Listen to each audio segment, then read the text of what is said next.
All right, let's talk about Nostradamus. You know, the 16th century seer whose super cryptic verses have had people scratching their heads for centuries.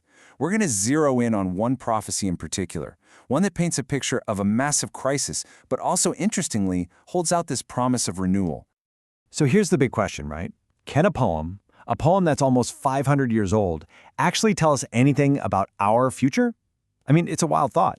And to really dig into that, we're going to look at one of his most famous and most debated prophecies. Okay, so the one we're looking at is called Century 1, Quatrain 16. And really, you should think of it like a little four-line puzzle. It's this super cryptic message sent to us from the past, and we're going to try and unpack it together. Okay, so here it is. This is the source material itself. On the left, you've got the original Old French, and on the right, a modern English translation to make it a bit easier on us. Now, it kicks off with some pretty dense astrological stuff. You know, the sickle joined to Sagittarius, but the real meat of the prophecy, the part that everyone talks about, is in those last couple of lines. And this is where the core message just hits you.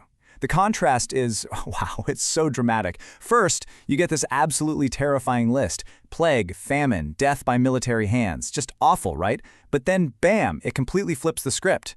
The century approaches renewal. It's that tension, you know, that whiplash between total despair and this glimmer of hope that makes this verse so powerful and, well, so haunting. So, before we can even get to that hopeful renewal part, we've got to look at the crisis he's talking about. We have to decode that first. And that third line, man, that's where he lays out this really dark warning. It's the absolute heart of the chaos he's describing. And what's so striking is how direct it is right here. No messing around. He predicts this time of just immense turmoil, and he breaks it down into three specific things. You've got plague, so widespread disease, then famine, a serious lack of food, and finally, death by military hands, which, you know, is a pretty clear reference to war and major conflict. It's just a brutally stark and grim picture of a world completely thrown into chaos. But after painting this incredibly bleak picture, the whole thing pivots. It's a signal, right? A signal that all this suffering, it isn't the end of the story. There's more to it. And that brings us to the last, and maybe the most important line. This is the real turning point of the entire prophecy. We're about to shift from that feeling of utter despair to this promise of something new. So after all that, after the plague, the famine, the war, the prophecy lands on this one single powerful idea. The century approaches renewal. It's suggesting that the crisis itself isn't just an ending. It's actually the catalyst for a new beginning.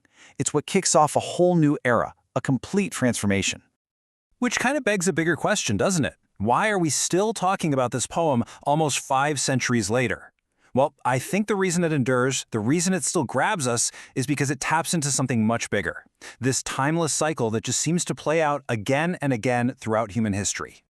When you boil it all down, the prophecy is really just describing this powerful two-step cycle.